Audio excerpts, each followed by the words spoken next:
Vamos falar de fé mais uma vez? Essa semana eu separei um tema polêmico, que são dois movimentos teológicos, um chamado Teologia da Prosperidade e outro Teologia da Libertação. São teologias que surgiram uma na década de 40, outra na década de 60 e que prosperaram de forma bastante significativa, principalmente no Brasil. Né? Então nós vamos explorar um pouquinho esse tema aqui. Bastante controverso. As duas teorias são muito diferentes, não têm os mesmos objetivos. Vamos falar primeiro pela teologia da prosperidade. Surgiu nos Estados Unidos em 1940 com uma pessoa chamada Kenneth Hagin, da igreja protestante. Né? Ele não é da igreja católica, é da igreja protestante. E evangélicos, né, também. A teoria que ele criou foi a teoria seguinte, que o ser humano, através da sua super fé, da sua entrega à fé, à igreja, ele consegue qualquer coisa. Prosperidade financeira, social, familiar, doença, saúde, qualquer coisa ele consegue. Vou abrir uma empresa, minha empresa vai ser um sucesso, porque a partir daí eu estou seguindo essa religião. Né? Esse conceito surgiu principalmente nos movimentos neopentecostais, né? Que são as igrejas mais novas. No Brasil começou na década de 70, mais ou menos, a aparecer a teologia da prosperidade, que é mais ou menos assim. Olha, você está quebrado, você está doente, você está usando droga, vem aqui que a gente resolve seu problema na hora, que problemas imediatos serão resolvidos.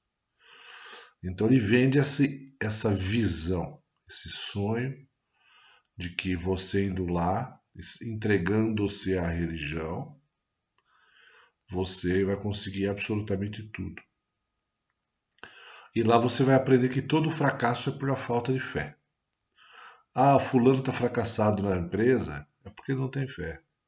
Ah, Beltrano está com a família quebrada, destruída, é porque ele não tem fé.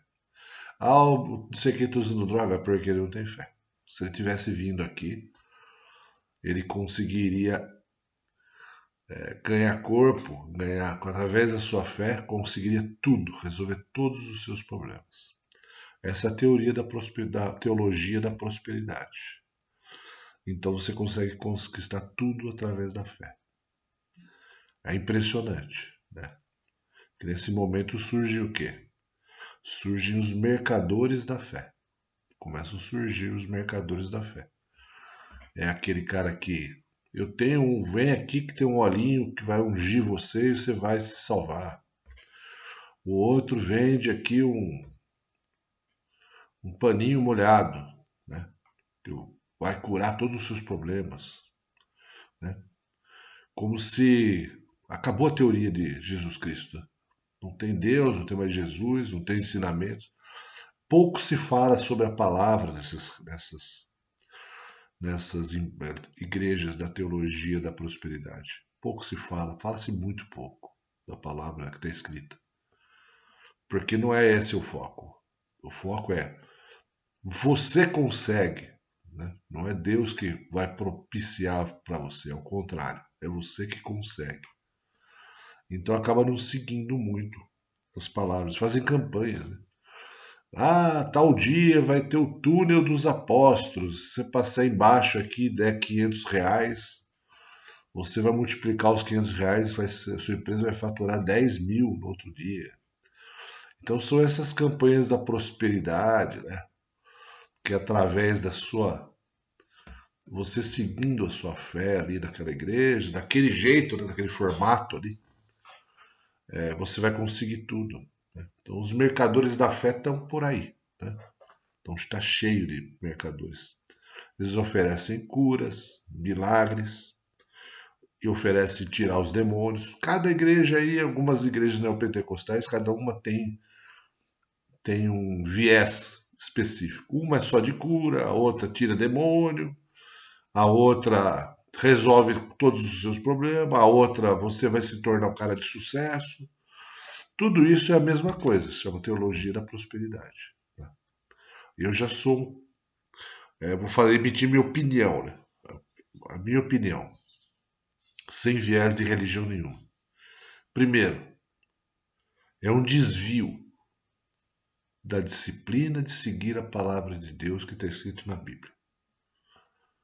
É um desvio total, deturpação total do objetivo principal da fé, que é seguir a palavra, seguir o que foi passado através de Jesus Cristo para nós cristãos, é aquilo que vale.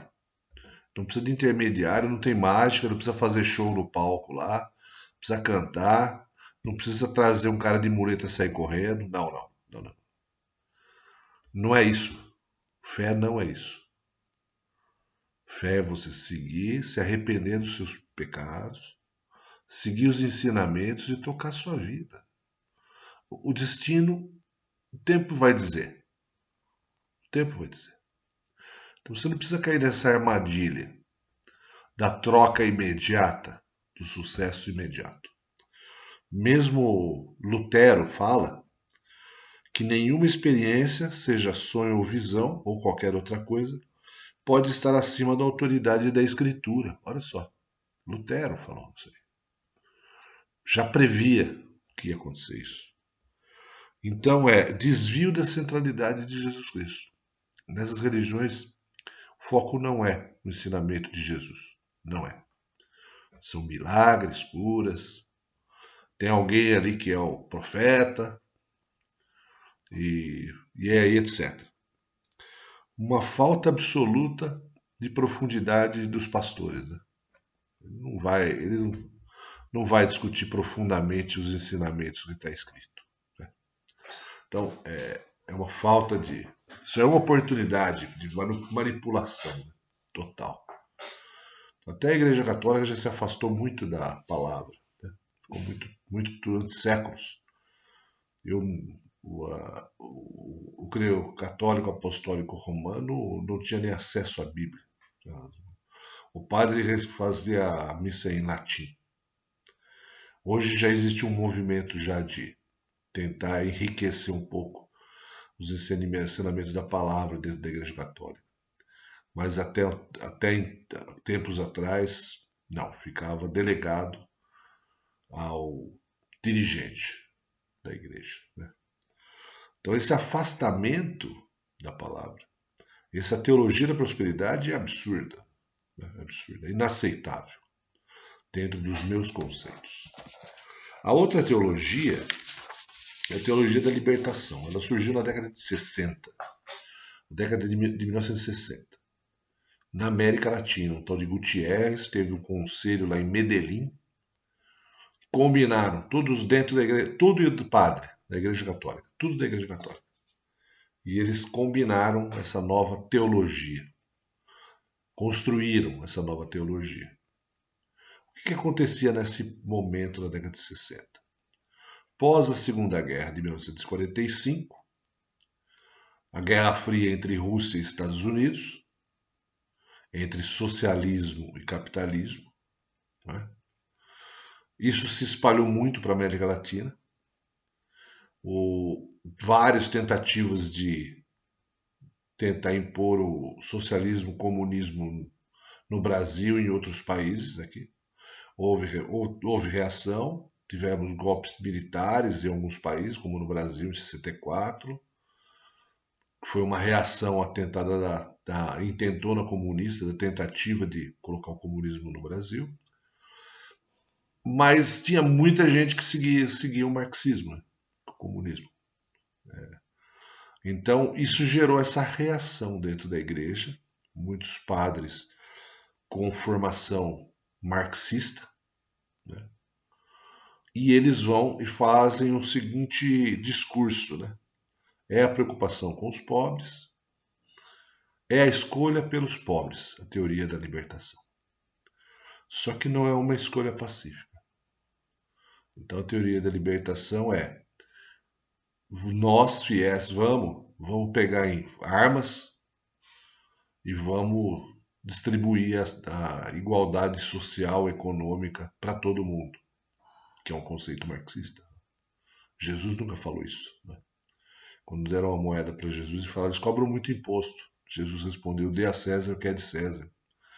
Então, ele não era político, ele não era economista, ele não veio aqui para resolver política, ele não veio aqui para resolver economia, ele não veio aqui para resolver pobreza, ele veio aqui para deixar uma mensagem. E isso é fé. É esse o fundamento da fé. Mas aí essa teologia da libertação, dizia que os fiéis têm que lutar pelos seus direitos, né? Para conseguir a sua libertação aqui e agora. Né? Imediatismo, né? Aqui e agora. Aproximou-se muito do marxismo. Tivemos reações dentro da própria Igreja Católica contra a teologia da libertação, mas teve muita disseminação desse conceito dentro da Igreja Católica. Nesse caso, nós estamos falando de uma coisa que só ocorreu dentro da Igreja Católica, a teologia da libertação. Tem no Brasil o tal do Leonardo Boff, né? Era o líder. Depois que caiu o Muro de Berlim, em 89, e enfraqueceu-se absolutamente o comunismo, o socialismo na Europa, praticamente terminou a União Soviética se tornou Rússia e os países se tornaram independentes, então foi o fim da Guerra Fria, teoricamente ali. Houve um enfraquecimento muito grande da teologia da libertação, porque ela era fundamentada absolutamente no marxismo-comunismo. Então ela se enfraqueceu. No Brasil ela continuou amarrada a alguns movimentos. Movimento do Trabalhadores Sem Terra, por exemplo. Não era difícil você ver padre com a foice na mão lá, invadindo terra, não. Não era difícil, né? Que era proteger os mais frágeis, proteger os mais pobres, mas ainda com a foice na mão não dá, né? Então, ocorreu esse movimento aqui no Brasil, que é um outro extremo, né? Lembrando, agora é uma opinião minha, o socialismo, o marxismo, ainda existe em alguns países, né?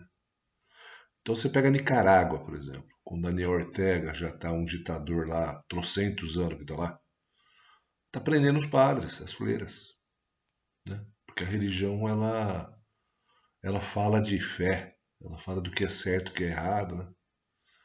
Elas incomodam politicamente, né? Porque eles não querem isso, eles querem que não tenha religião e que você siga a cartilha.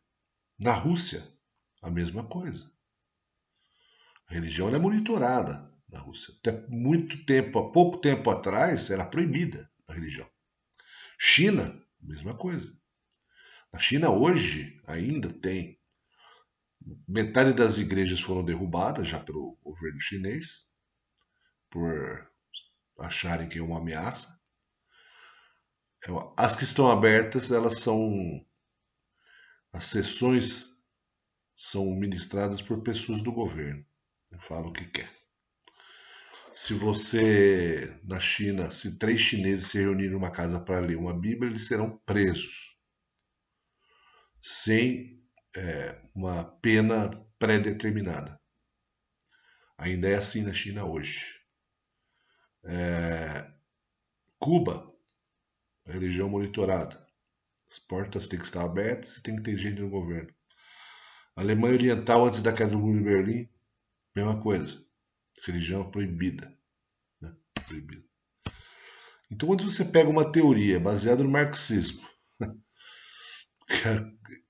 contra a religião, né? Como dizia Karl Marx, a religião é o ópio do povo. Né? É o ópio, aquilo que entorpece, aquilo que deixa a pessoa loucona. Ela não vê a realidade. É o ópio do povo. Né? Obviamente, quem está falando isso é uma pessoa que nunca trabalhou e nem cuidou dos seus próprios filhos, mas tudo bem. Mas essa perseguição aos cristãos não é de agora.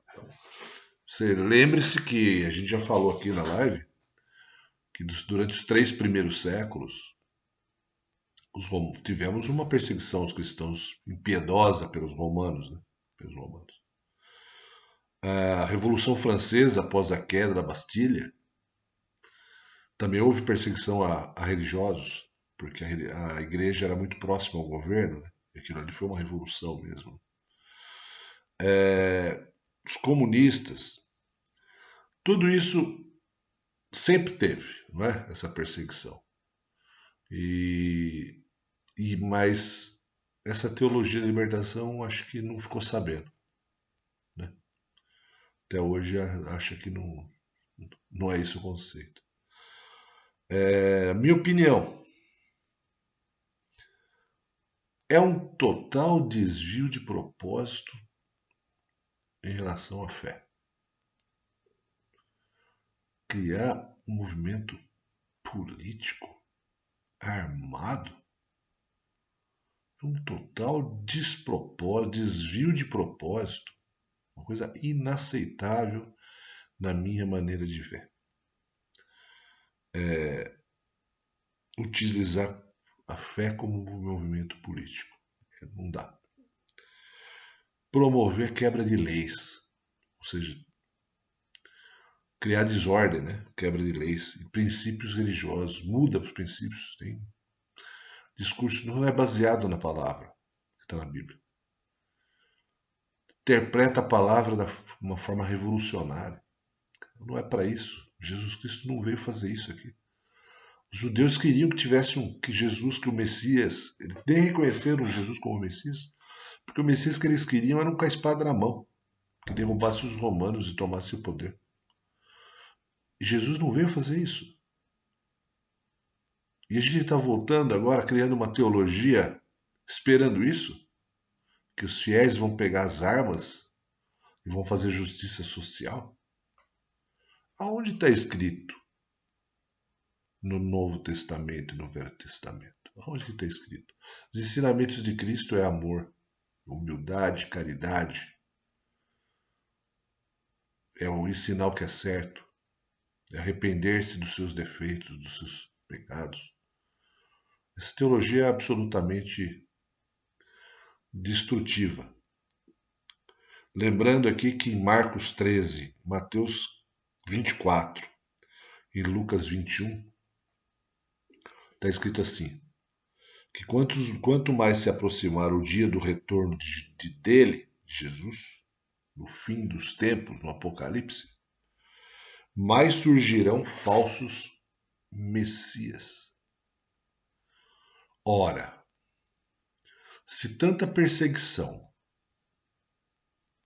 aos cristãos ocorreram e ainda ocorre, e nunca conseguiu terminar o movimento da fé, porque a fé é coração. A fé é coração. Se não conseguiram, a única forma que eles descobriram de fazer isso é de dentro para fora. De fora para dentro, perseguindo, etc., nunca resultou em sucesso. Eles começaram a fazer isso de dentro para fora, de dentro da igreja para fora. Ainda temos muitos dirigentes da igreja que ainda seguem a teologia da libertação. Então, a minha mensagem para vocês é o seguinte: seja qual for a sua religião, se for protestante, evangélica, católica, quando você for à igreja ou quando você assistir na televisão as pessoas falarem, número 1, está falando sobre a palavra? Número 1. Número 2, cuidado com os falsos messias. Tente identificar se aquilo ali é uma teologia da prosperidade, como eu falei antes, ou se aquilo é uma teologia da libertação. Ainda tem muita gente aí dentro das igrejas fazendo isso. Né? São falsos profetas, falsos messias. Muito cuidado. A única resposta para isso é estudo conhecimento, dedicação e fé. Graça e paz.